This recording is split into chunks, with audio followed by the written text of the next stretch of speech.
This is part 1 of my son's fight with heart disease. Ollie was born on the 29th of August, and although we didn't know at the time, looking back on photos, it's obvious something was wrong.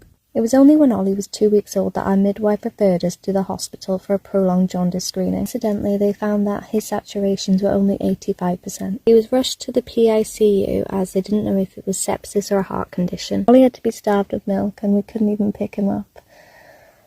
They performed an echo the next morning, but it was only a week later at Alder Hey we got the full diagnosis. Ollie has pulmonary atresia with VSD and MAPCAs. At 6 weeks old, Ollie had a CT to map out his heart. He told us that Ollie wasn't a candidate for surgery, but maybe in the future. But either way, with or without surgery, he'd still live a normal life.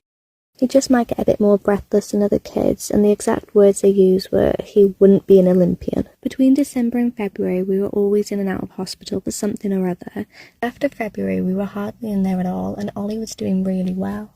Then Ollie had another CT at 10 months old, and they completely blindsided us with palliative care, and he'd be lucky to live until he was 2. This was so far from anything that we'd been told. I reached out to multiple hospitals, and on the 29th of August, Ollie's birthday, we found out that Stanford would take him on. Unfortunately, the price is astronomical. Luckily, the NHS will perform stage 2 of the surgery, but stage 1 alone at Stanford is going to cost us about 1.5 million.